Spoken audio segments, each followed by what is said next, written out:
45 días le tomó al dólar volver a los 45 pesos en Argentina después de la corrida de abril de este año. Estamos con el economista David Miazo, es el economista jefe de la Fundación para el Desarrollo Argentino, FADA.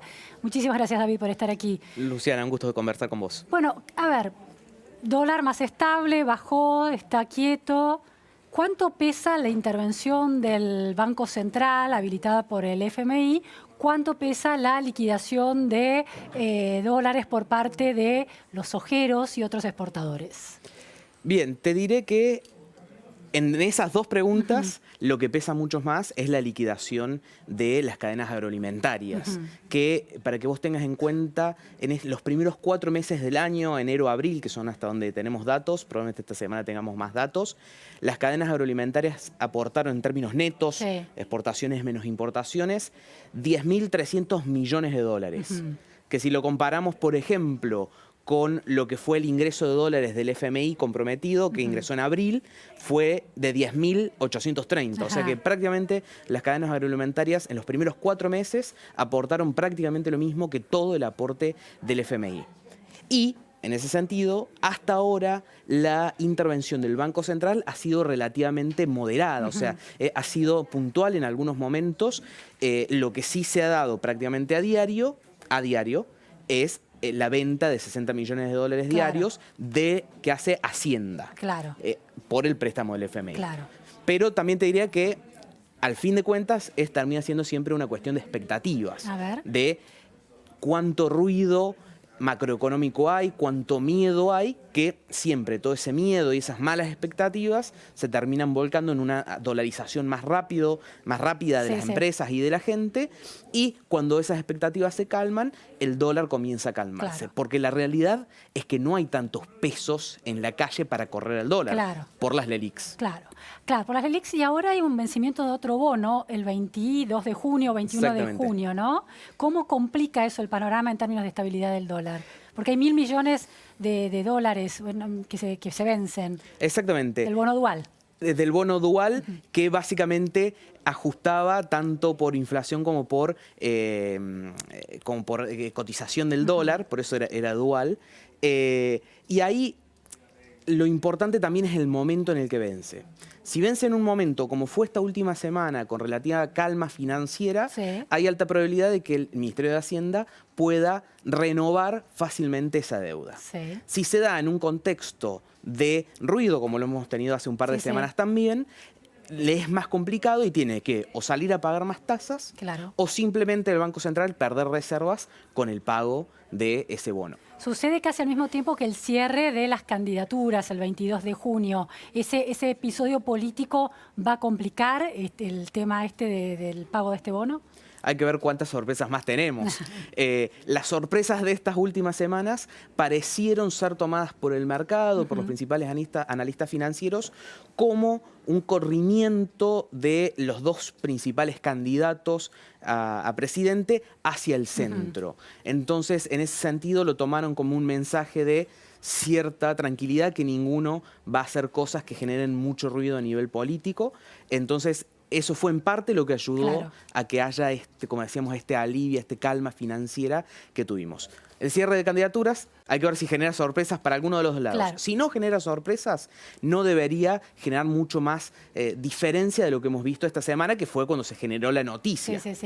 David, otro tema importante en el tema del dólar y del ingreso de divisas son las retenciones. El hecho de que el peso se haya fortalecido frente al dólar, ¿cómo impacta en las cadenas agroalimenticias, como vos señalabas, y en la liquidación?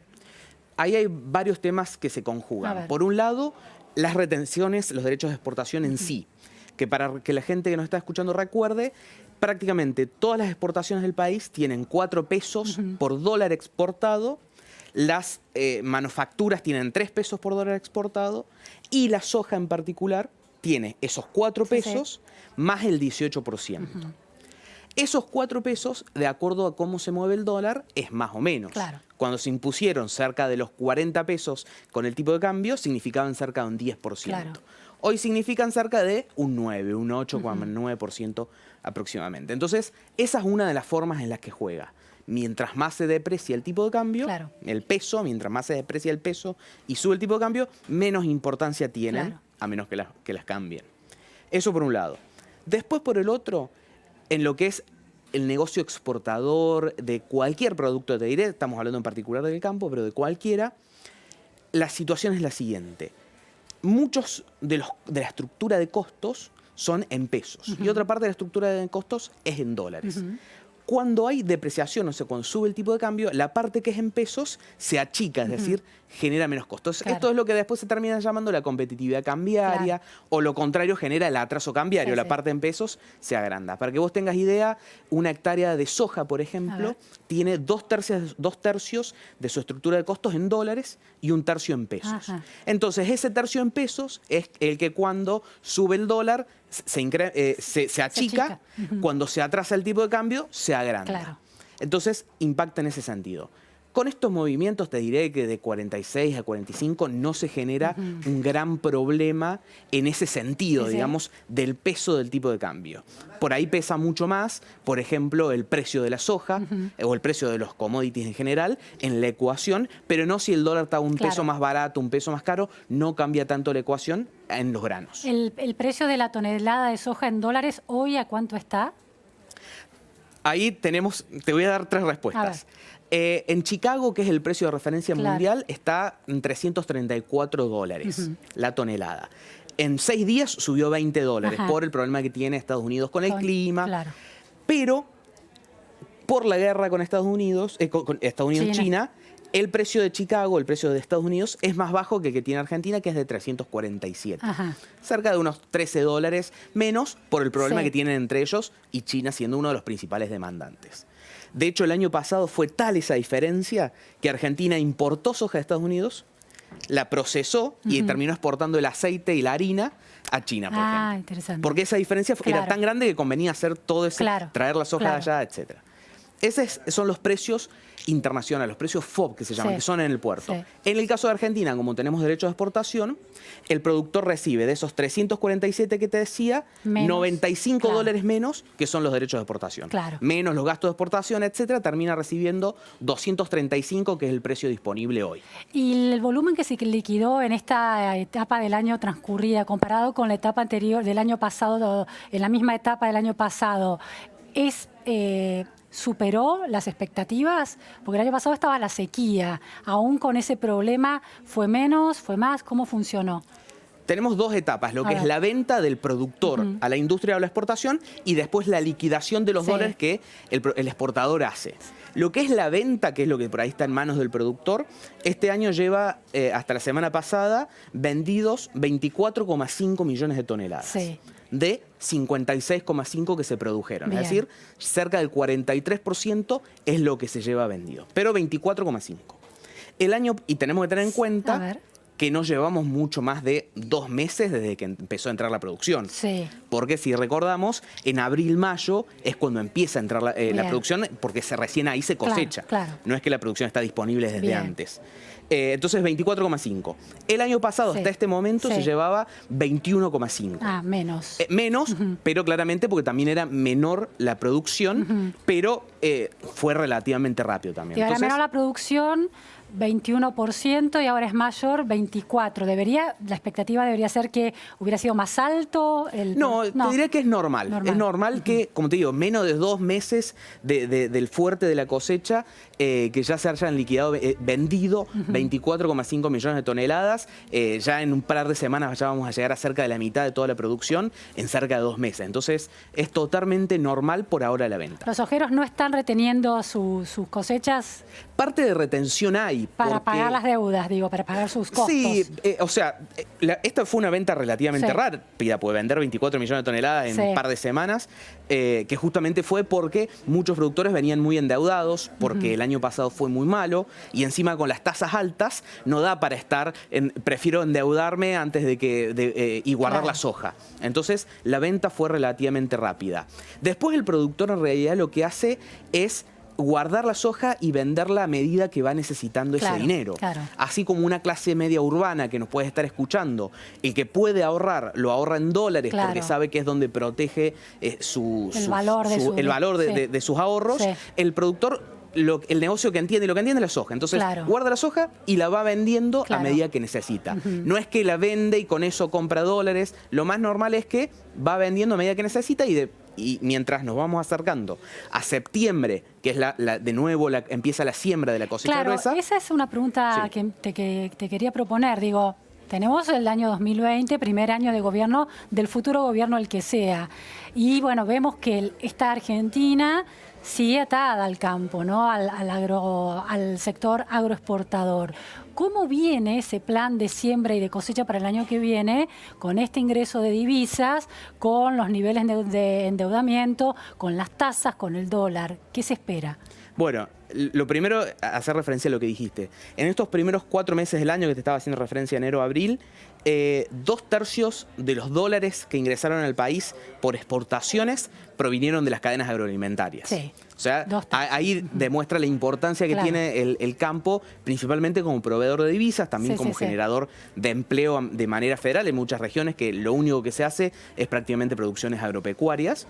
Y por ahora la perspectiva es buena. Mucho depende del clima. El año pasado parecía muy bueno y el clima no respondió y tuvimos una situación desastrosa. El clima cae fuera del control político. Exactamente. Digo, con el cambio de gobierno, no importa si es la continuidad de la gestión actual, pero digo, nueva gestión de gobierno. Lo principal para el productor agropecuario y prácticamente para cualquier tipo de actividad económica es la señal de precio. Donde si se le ponen retenciones, básicamente le está bajando el precio, entonces le conviene invertir menos, eso se traduce en menos fertilizantes, semillas de peor calidad, en menor densidad de siembra en algunos lugares. Por donde puede. Claro, entonces contrae producción.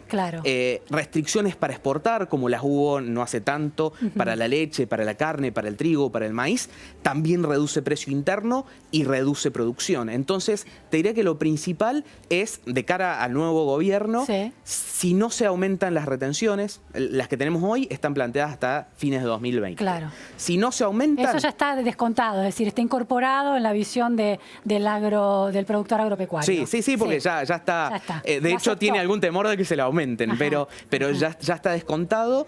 Es decir, si los precios siguen como están, que hay que ver cómo sigue el problema de Estados Unidos, el tema con China, los cerdos en China, etcétera, hay que ver cómo siguen, pero dado los precios hoy, dado un buen clima, si dependemos de lo interno, va a ser principalmente la señal de precio, que se convierte principalmente en si hay cambio de los derechos de exportación, y también siempre en el tipo de cambio real. Todo lo que significa exportación, el tipo de cambio real es muy importante. Si el tipo de cambio se sigue moviendo más o menos con la inflación, etcétera, vemos una muy buena perspectiva. De hecho, ya la campaña de trigo que se inicia ahora, hay muy buenas perspectivas de que va a ser una cosecha récord, una campaña por lo menos de siembra, después hay que ver cómo sigue el clima, récord.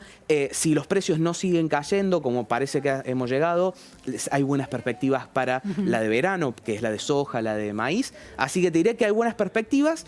Si se toca alguna de estas variables, el productor se acomoda, no es que deja de producir, pero de algún lado tiene que ajustar porque si no, no cierra el número. David, se habla siempre de dólar futuro y también de soja futura. ¿A cuánto se está cotizando y en qué periodo, en qué plazo? Bueno, hay cotización prácticamente mes a mes, acá en Argentina, de la soja argentina, y de Chicago, que es el precio de referencia siempre mundial.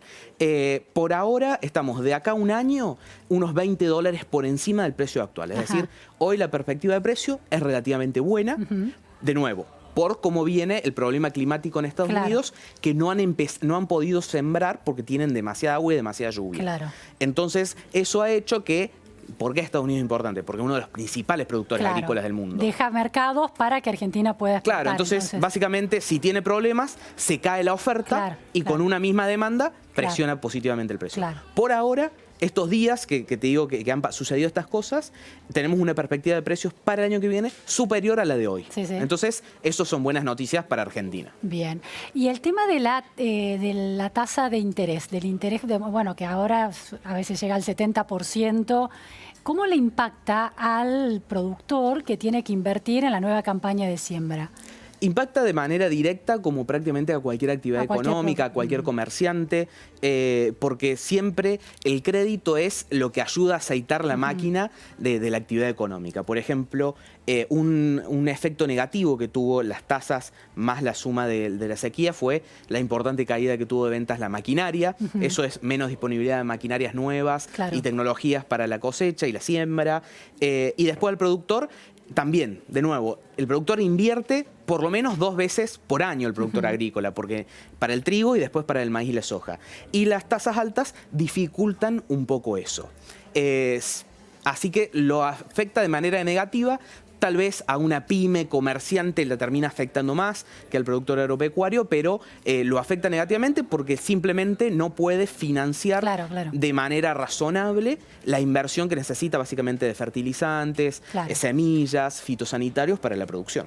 Se discute en la sociedad, bueno, si los ojeros se llenan de plata y hay una distinción, se puede trazar la distinción entre el productor y el exportador, ganan distinto, funcionan distinto, la renta que tienen, ¿cómo se explica eso? Bueno, hay productores en Argentina de todos los tamaños y en realidad de todas las actividades. Estamos hablando de soja, maíz, trigo, porque por ahí son los que macroeconómicamente son más importantes, pero después tenemos una diversidad muy grande de economías regionales, desde Mendoza, San Juan, Corrientes, con distintos tipos de producciones. Y de esos productores, ¿cuántos son efectivamente exportadores al mismo tiempo? En general, el productor no exporta de manera directa. Por ejemplo, un productor cualquiera de soja, yo vengo de Río Cuarto, un productor grande. Vamos a un caso de un productor grande. No exporta por sí mismo. El productor le vende o a un acopio, que básicamente cuando uno va por la ruta son esos silos grandes que van y que hay una empresa, eso es básicamente un acopio que productores le venden ahí y él después o le vende a industrias o lo vende a un exportador. O lo vende directamente a un exportador que están principalmente en la zona de Rosario. Ahí en Rosario tenemos las principales empresas exportadoras de productos agrícolas del país. Están en Rosario, también están en Bahía, en Quequén, etcétera. Esos son los principales puntos de salida. Entonces el productor le vende o al acopio o le vende al exportador. Y el exportador es el que exporta. Por eso yo te hacía la diferencia entre quién vende y quién liquida. El productor le vende al exportador o a la industria. Por ejemplo, si se produce bioetanol, le vende el maíz para producir bioetanol acá en Argentina y no para exportar. Le vende y este le paga. Y después el exportador es el que exporta, cobra $2 y los tiene que liquidar en Argentina. Por eso te hacía la diferencia. Normalmente el exportador se queda con una diferencia, con una comisión, si se quiere, que no es muy amplia. Claro que en un volumen muy grande es significativo, pero también por eso uno dice, cuando a mí me han preguntado en momentos del dólar, de la liquidación, la liquidación, la verdad es que el exportador no tiene mucha capacidad de jugar si liquida hoy o liquida dentro de un mes. ¿Por qué? Porque en relación a lo que exporta, su ganancia es relativamente pequeña. Entonces, no tiene la capacidad económica de lo que exportó durante un mes liquidarlo en 3 meses. Claro, necesita liquidarlo. No tiene, y más con las tasas altas, que incluso si tiene la capacidad de financiarse en el exterior, tiene riesgo argentino metido en su financiamiento. Entonces, también se le complica. De hecho, este gobierno estiró el plazo de liquidación hasta 10 años. Y de hecho el plazo de liquidación, cuando tenemos un mercado de cambios libre como el de ahora, que cualquiera puede vender dólares y comprarlos siempre y cuando tenga la plata, no tiene ningún sentido el periodo. Porque si yo le digo, bueno, tenés que liquidar en una semana, como era en época del cepo cambiario, que ahí sí tenía efecto. Trae los dólares, los liquida, que significa cambiarlos de dólares a pesos, como hay que hacer con todas las exportaciones. Y en el mercado de cambios va y compra los dólares de nuevo. Entonces, el tiempo de liquidación por ahí no tiene tanto sentido. Cuando es libre. Bueno, David, muchas gracias por estas explicaciones tan precisas sobre ese mundo que, bueno, la Argentina sigue pensando mucho en función, su economía, su matriz productiva en función de la producción agropecuaria, para bien y para mal. Es bueno que lo entendamos cada vez con mayor precisión. Con gusto y bueno, hablamos de muchos temas, por ahí algunos complejos, pero con todo gusto charlar. Muy didácticos, gracias. Nos vamos a un corte en la repregunta Noticias a Fondo y enseguida volvemos.